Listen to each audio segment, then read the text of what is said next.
আমি আপনাদেরকে একটা ঘটনা শোনায় দিই, ছোট্ট এক ঘটনা। কেরামতি কি জিনিস? আমরা তো কেরামত দেখলে লাল শালু আর কালা শালু নাই, ফিসেদের নারী পুরুষ সকলে দৌড় শুরু করে দেয়। বহু আগের ঘটনা। আমাদের এলাকায় একজন আলেম ছিলেন, যিনি নাকি আল্লামা হুসাইন আহমদ মাদানী রহমতুল্লাহ আলাইহির ছাত্র ভাই, আল্লামা মুবারক আলী সাহেব রহমতুল্লাহ আলাইহি। তিনি পড়াশোনা করে যখন আসলেন দেওবন্দ থেকে, কিছুদিন পরেই ওনার কাছে খবর আসছে, হুজুর এক ফির এত জ্বালাই লইতেছে সারা এলাকা, পুরুষ 1000 মুরিদ, নারী 6000 মুরিদ। মানুষ পাগল হয়ে গেছে তার লাগি। যে কেন পাগল হয়েছে? যে তার এক কেরামতি বড় খুব ডাট, শক্ত কেরামতি। কি কেরামতি? রাত্রে 12টার দিকে, সন্ধ্যার পর থেকে যে হালকা জিকির শুরু হয়, পরে 11টা 12টার দিকে সিন্নি বন্টন হয়। এই সিন্নি ফাঁকাইতে গিয়া গুড় আর পানি, শুধু গুড় আর পানি দিয়া জাল দেওয়া হয়, চাউল দেওয়া হয় না। এই ফির সাহেব অজু করে 2 রাকাত নামাজ পড়ে, ওনার যে মুবারক লাঠি আছে, লাঠি মুবারক, এই লাঠি মুবারক দিয়ে শুধু বিসমিল্লাহ কইয়া কোরআন দেয়, চাউল দেওয়ান লাগে না। গুড় আর পানি দিয়ে জাল দিলেই পরে কিছুক্ষণ পরে দেখা যায় সুন্দর সিন্নি হয়ে গেছে। আল্লাহর কুদরতে আসমান থেকে চাউলের ব্যবস্থা হয়ে যায়। এই দৃশ্য দেখিয়া সারা এলাকা পাগল হয়ে গেছে হুজুর। কিন্তু জট অধান লম্বা। এখন কিতা করতাম হুজুর? আমরা তো কয়েকজন বুঝে বিহুদে উঠছি, ওনা আপনার কাছে আইসি হুজুর, এখন কি করতাম? হুজুর বলেন, তোমরা যাও, আমি আইতেছি। উনি বড় হেকমতওয়ালা লোক ছিলেন, আলেমুল আমার কিব্বে কল বুকা। অনেকেই মনে করে টুপি মাথার দিছে কিছু বুঝে না, আসলে বুকা নয়। যারা কোরআন হাদিস বুঝে তারা বুঝে না কুন্ডা।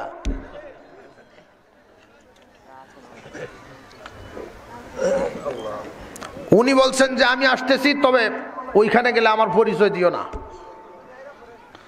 আমার পরিচয় শুনলে পরে এমনি ফলাইব। আমার বুঝতে হবে তার কারামতির দৌড়টা কত দূর। উনি গেলেন, গিয়া এমন এক হেকমত দেখাইছেন, আর উনার কথাবার্তায় আচার আচরণে ফিরের খুব পছন্দ হয়েছে। কারণ ফিরে কিন্তু চালাক মানুষগুলোরে তার কাছে ফিরছে রাখে। যত বন্ড দেখবেন বাটপারের সেরা, বাটপারি ছাড়া তুই তো না, বন্ডামি করলে বাটপারি লাগতো না। বুঝে লাইছে যে এই যে লোকটা মোটামুটি চালাক আছে, তারে আমার কাছে রাখি। কয় মেয়া তুমি আমার খাস খাদেম, ওখান থেকে ঠিক আছে হুজুর, মনে মনে করুন আমি তো এটাই চাইছিলাম, আমি তোমার কাছে থাকতাম। কাছে বিছছেন। রাত্রে যখন হালকা জিকির শুরু হয়েছে, দুধ চলাইতেছে নাচিয়া, বেডা বেটি জটা জটি সব কেন। হুজুর এই সমকালী দেখেন আর বলেন যে আচ্ছা যাক, যাও এবার হইতে থাকুক, হইতে তো আগের থেকে হইতেছে, আমি আসলটা বুঝি। রাত্রে 11টার পরে হুজুর বলেন আমি বাথরুমে যাব, রেডি হব। সিন্নি এদিক দিয়ে বড় বড় ডেগ, ডেগ ও কি ফির যত বড় ডেগ অত বড়, জাল দেওয়া শুরু হয়েছে। হুজুর বাথরুমে যাইবেন, আবার এই লাঠি আর কেউ ধরতে পারে না, একমাত্র খাস খাদেম। এই খাস খাদিমের হাত লাঠি তো ইয়া হুজুর গেছুন বাথরুমও।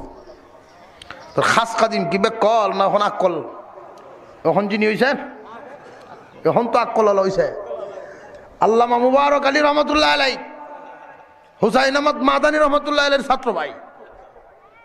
ফাওয়ার কি ক ভিতর তো জ্বালাইল, লাঠিতে দৈরে বুঝ জ্বালাইছেন, মিনিমাম 6-7 কেজি চাউল হইব এটার ভিতরে। স্টিলের এত মুড়া গদা, এটার উপরে এমন এক সুইচ সিস্টেম দেওয়া, এটা টিফা মারলে নিচে দেখা হয়, এর ভিতরে চাউল ভরা। বিসমিল্লাহ কয়ে যখন গুরান দেয় পানির তলে, তখন তো চাউল ভর্তি থাকে এটার ভিতরে। এই চাউল আসমান তো ভরে। সকল মুরিদরে দেওয়া হয়। মুসা নবী যাবে মান্না সাল্লাহ খাওয়াইতেন, আমি তোমরা মান্না সাল্লাহ খাওয়াই। মুরিদরা বাড়ি ঘর দিলাই তো চায় কি কি দিছি, জিনিসটা কি দিছেন?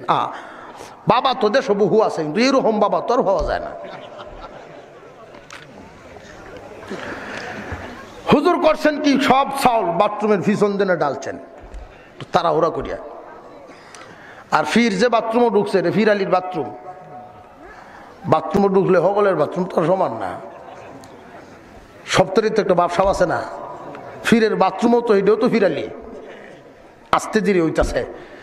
আর এই দিক দিয়ে হুজুরের চাউল ঢাইলিয়া এটার ভিতরে যত বালু মাটি সব বর্ষে দিচ্ছে, বইটা সুন্দর করে প্যাকেট করে রেখে দিয়েছেন।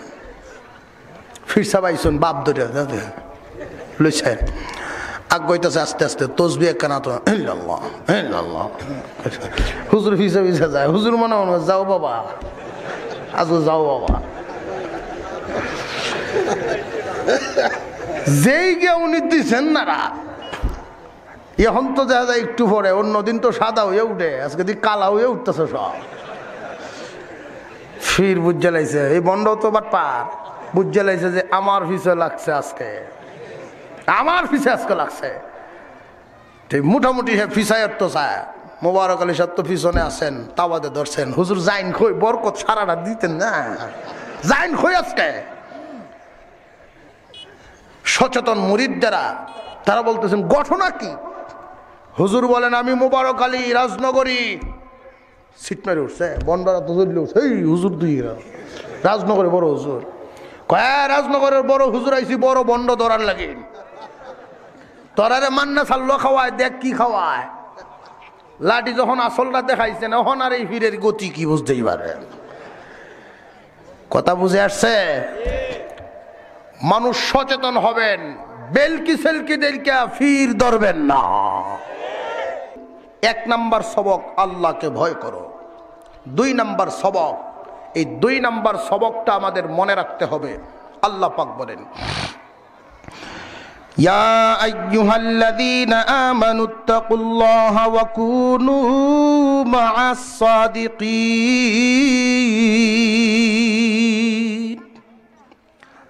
আল্লাহ পাক রব্বুল আলামিন বলেন, হে ঈমানদারেরা, তোমার ঈমান বড় দামি এক দৌলত। আপনি যদি বাজারে 1 লক্ষ টাকার ধান বিক্রি করেন, এই টাকাটার সাথে নিয়ে বাড়িতে আসবেন গভীর রাত। একা একা আসবেন না, কারণ চোর ডাকাতের ভয় আছে। শয়তান নামক চোর, শয়তান নামক ডাকাত আপনাকে সব সময় ঈমান হারা করার ব্যস্ত, ঈমান হারা করায় ব্যস্ত। আপনার ঈমান নামক দৌলত চিনায় নেওয়ার জন্য শয়তান সব সময় পেরেশান। আল্লাহ পাক রব্বুল আলামিন বলেন, বান্দারে দয়া করে তোমারে মুমিনের ঘরে জন্ম দিলাম, ঈমানদার বানাইলাম। ঈমান নামক দৌলত তোমার কাছে আছে, এই দৌলতের দাম কিন্তু কম নয়। স্বর্ণ রূপা দিয়া এই দৌলত কিনতে পারবা না। কেন জানোনি? ঈমান নামক দৌলতের দাম কত? ঈমান নামের দৌলতের দাম হলো এই রকম 10টা দুনিয়ার সমান একটা জান্নাতের মালিক। তাহলে এই দৌলতের হেফাজত করার দরকার আছে না নাই? ঈমান নামক দৌলত হেফাজত করে যদি কবরে নিতে চাও, আল্লাহ দয়া করে ঈমান দিছেন, এখন আমাদের কাজ হলো ঈমানের হেফাজত করা। চতুর্দিক থেকে হামলা আসবে, চোর ডাকাত আসবে তোমার এই ঈমান নামক দৌলত ছিনায় নেওয়ার জন্য। সাবধান সাবধান, ঈমান নামক দৌলত যেন ছিনায় নিতে না পারে, এই জন্য সজাগ থাকবা। সজাগ থাকতে গিয়া কি করবা? আল্লাহ 2টা সবক দিয়া দিলেন। 1 নম্বরে আল্লাহকে ভয় করে চলবা, সাবধানে জীবন যাপন করাম। আল্লাহকে ভয় করে মোটামুটি ভাবে 4 কাজ। 1 নম্বরে আল্লাহ যা আদেশ করেছেন, নিষেধ করেছেন, সমস্ত নিষেধগুলো বাদ দেওয়া। আল্লাহ যা নিষেধ করেছেন সমস্ত নিষিদ্ধ কাজগুলো পরিত্যাগ করা। 2 নম্বরে আল্লাহ যা আদেশ করেছেন এইগুলোকে তুমি পালন করবা। পালন করতে গিয়া 3টা অবস্থা। 1 নম্বরে যত ফরজ আছে সমস্ত ফরজ বিধানগুলো আমল করা, 2 নম্বরে ওয়াজিবাতের উপরে আমল করা, 3 নম্বরে সুন্নতে মুআক্কাদের প্রতি যত্নশীল হওয়া। এইভাবে আল্লাহর ভয় ভিতরে লালন করো। আল্লাহ নিষেধ করেছেন এমন কাজের দিকে পা বাড়ায়ও না, কারণ ঈমান বড় দামি এক দৌলত, তুমি এক দামি এক দৌলতের জিম্মাদার। এই ঈমান নামক দৌলত নিয়ে তোমার কবরে যাইতে হবে। অন্যায় পথে পা বাড়ায়ও না, শয়তান তোমার ঈমান হারা করে ফেলবে। খুব সাবধান, খুব সাবধান। আল্লাহ বলেন ঈমানের হেফাজত করা তোমাদের উপরে দায়িত্ব। 1 নম্বরে অন্যায় ছেড়ে দাও, 2 নম্বরে আল্লাহ আদেশ দিয়েছেন ফরজগুলো যত্ন সহকারে আদায় করো, 3 নম্বরে ওয়াজিবাত আদায় করো, 4 নম্বরে সুন্নতে মুআক্কাদের উপরে আমল করো। এরপরের যেই সবক দিলেন মহান মাওলাই করিম বলেন ওয়াকুনু মা'আস সাদিকিন, আল্লাহ ওয়ালাদের সাথী হইয়া যাও। রে ইমানদার মুসলমান ভাইরা আমার, আল্লাহ ওয়ালাদের সাথী হয়ে যাও। আল্লাহ ওয়ালাদের সাথে থাকলে, আল্লাহ ওয়ালাদের কাছে লাইট থাকে, তুমি আলো পাইবা। আল্লাহ ওয়ালাদের কাছে গেলে তোমার ভিতরের অবস্থাটা কোন হালতে আছে এটা তুমি দেখতে পারবা। আল্লাহ ওয়ালাদের কাছে না গেলে শয়তান তোমার সহজে ধোঁকা দিয়া দিবে। মুরগির ফাঁকের নিচে যে সমস্ত বাচ্চাগুলো থাকে, সিল থেকে ওই বাচ্চাগুলো নিরাপদ, আর চিল ওই বাচ্চাগুলোকেই ধরে ফাঁকের বাহিরে যেগুলো পড়ে।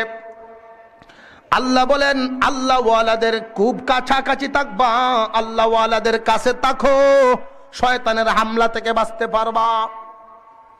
খুব ভালো করে বুঝবেন, আমরা অনেক সময় মনে করি আমি এক পীরের মুরিদ, পীর নাই এখন তো আর এক পীরের ধরা যাইব না, ভুল।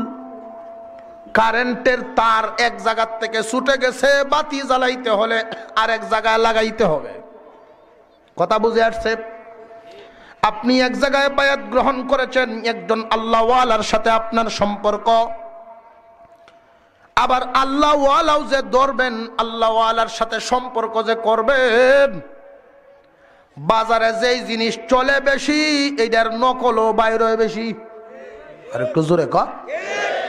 বাংলাদেশের মুসলমান আলেম প্রিয়, বাংলাদেশের মুসলমান অলি প্রিয়, পীর প্রিয়।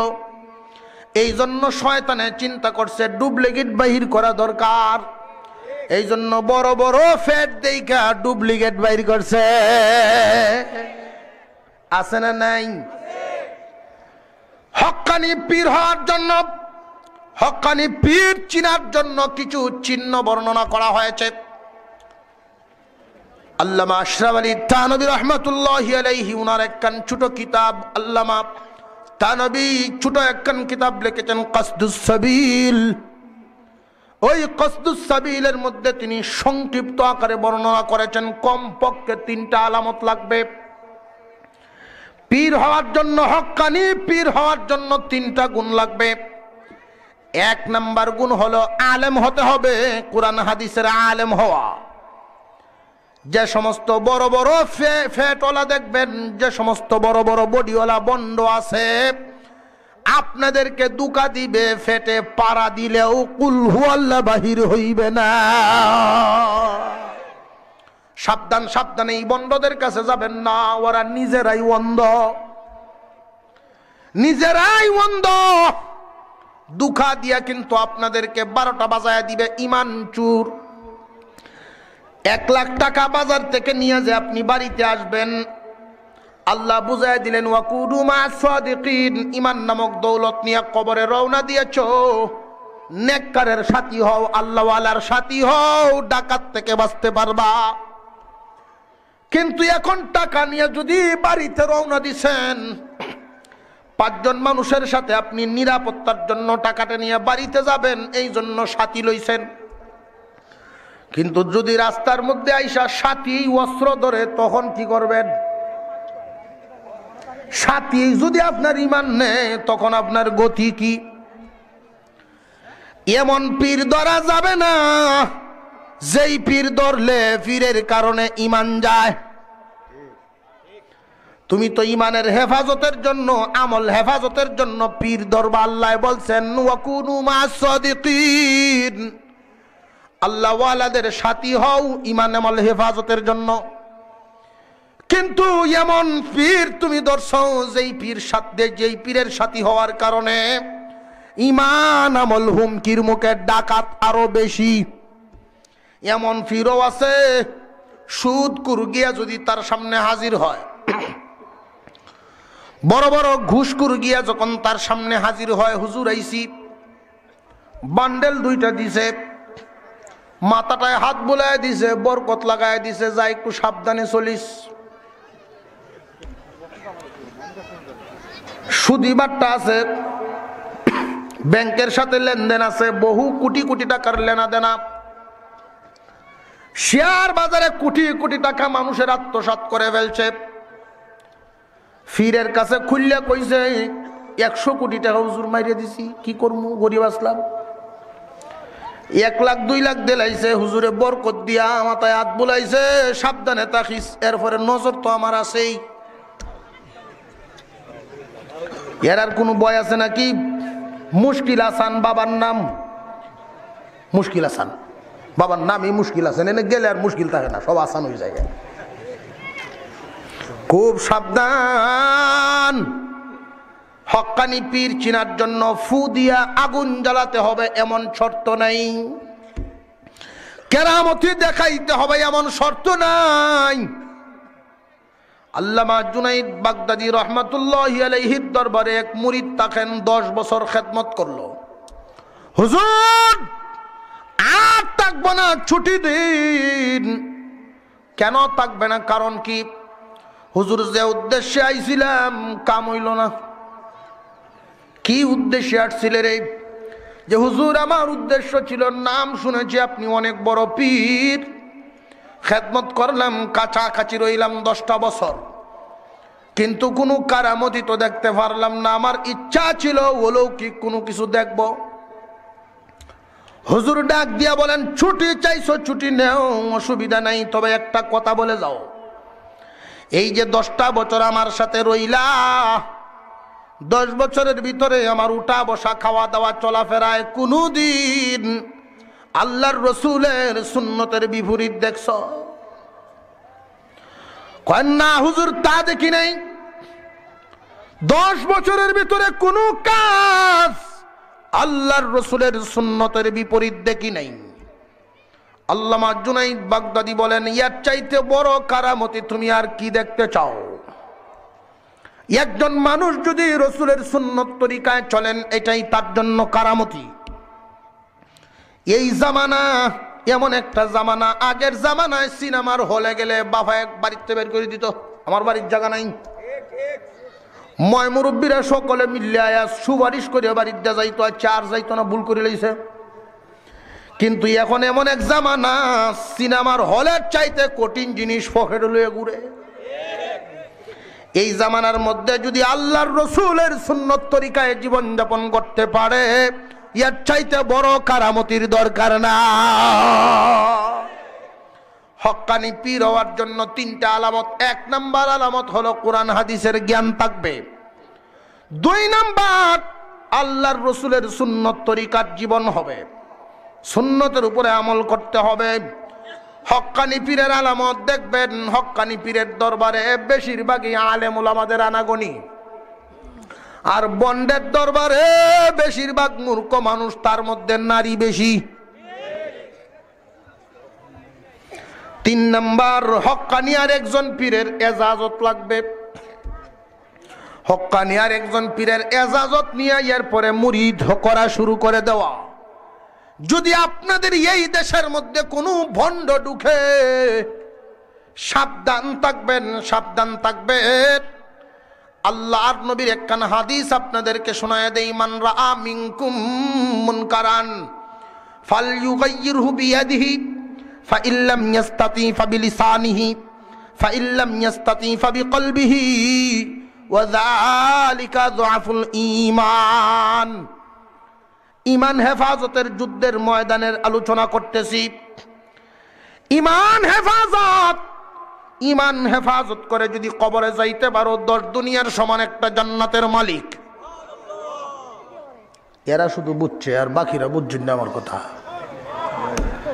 10 দুনিয়ার সমান একটা জান্নাতের মালিক। 10টা দুনিয়া, এটা কি সুনামগঞ্জ জেলার সমান নাকি? সুবহানাল্লাহ। আজকে যদি বলা হয় যে কেউ যদি এক দৌড় দিয়া সিলেট যাইতে পারেন 20 তলা একটা বিল্ডিং এর মালিক বানায় দেওয়া হবে, 80 বছরের বুড়াও তো কইব দেখি চেষ্টা করিয়া যা আছে কপালে। ইমান হেফাজত করে যদি কবরে যাইতে পারেন 10 দুনিয়ার সমান একটা জান্নাত দেওয়া হবে। ইমান হেফাজতের জন্য কাজ করা লাগবে 2টা। 1 নম্বরে আল্লাহর ভয়, 2 নম্বরে এই যে আল্লাহর ভয় করতে গিয়ে অনেক সময় আল্লাহর হুকুম পালন করতে গিয়ে ত্রুটি বিচ্যুতি হইয়া যায়, শয়তানের দুকা আসিয়া যায়। এই জন্য আল্লাহ 2য় সবকটা দিলেন, বান্দারে কমপ্লিট হইয়া যাবে আল্লাহ ওয়ালাদের সাথী হইয়া যাও, তাহলে শয়তানে আর দুকা দিতে পারবে না। আল্লাহ ওয়ালাদের সাথী হয়ে গেলে প্রথম হুকুমটার উপরে আমল করা সহজ হয়ে যাবে। 2টা হুকুম, 1 নম্বরে ইত্তাকুল্লাহ, 2 নম্বরে ওয়াকুনু মা'আস সাদিকিন। ইত্তাকুল্লাহর উপরে আমল করা সবার জন্য সহজ হয় না, আলেম উলামারা পারেন, তবে আলেমদের জন্য জরুরি আল্লাহ ওয়ালাদের সাথে সম্পর্ক লাগায়া দেওয়া। প্রথমটার উপরে টিকে থাকা কঠিন, এই জন্য আল্লাহ পাক রব্বুল আলামিন 2য় অপশন দিলেন, আল্লাহ ওয়ালাদের সাথী হও, তাহলে তুমি প্রথম হুকুমটার উপরে আমল করা সহজ হয়ে যাবে। আল্লাহ ওয়ালাদের সাথী হয়ে যাও। এই আল্লাহ ওয়ালাদের সাথী হওয়ার ক্ষেত্রে আমাদের চিহ্নিত রাখতে হবে আল্লাহ ওয়ালা কারা। আল্লাহ ওয়ালাদের বেশ ধরিয়া বন্ডরা আসতে পারে। বন্ডরা যদি আসে চোখ কান খোলা রাখবেন। যদি আপনি মনে করেন এই বীরগাঁও, আমাদের এই বীরগাঁও এলাকায়, আপনাদের বীরগাঁও এলাকায় যদি কোনো বন্ড আইসা ঢুকিয়া যায়, আপনারা মনে করতে পারেন উত্তর পাড়ার মানুষ ঢুকছে, আমরা তো অসুবিধা নাই, আমরা তো মানি না। দক্ষিণ পাড়া দিয়ে ঢুকছে, আমাদের কি সমস্যা? এটা কিন্তু ভুল। কারণ ক্যান্সার সর্বপ্রথম কিন্তু একটু জায়গায় লাগে, এরপরে সারা বডিতে ঢুকে। এই এলাকায় যদি কোনো বন্ড ঢুকে, আল্লাহর পয়গম্বর বলেন অন্যায়ের প্রতিবাদ করবা সর্বপ্রথম হাত দ্বারা। হাত দ্বারা করার ক্ষমতা যদি না থাকে জবান দ্বারা করতে হবে। জবান দ্বারা করতে না পারলে মনে মনে ঘৃণা করবা, এটা নিম্নমানের ইমানদার। এই এলাকার মানুষ এত বড় এক তাফসীরের আয়োজন করেছেন, আবার সজাগ থাকবেন, সজাগ থাকবেন। আল্লাহ যেন এই তাফসীরের নূরের বরকতে, এর আলোর বরকতে পুরা এলাকাকে হকের জন্য আবাদ করে দেয়। আল্লাহ যেন কবুল করেন। চিৎকার দিয়ে বলেন আমিন। আপনারা যদি সজাগ থাকেন, এই দেশে কোনো বাতিল ঢুকতে পারবে না। ঢুকলে তাকে প্রতিহত করতে হবে। আল্লাহর রসুলের সুন্নতের উপরে চলনেওয়ালা লোক দেখবেন। রাজি আছেন? আল্লাহ যেন আমাদেরকে আমলের তৌফিক দেন, বলুন আমিন।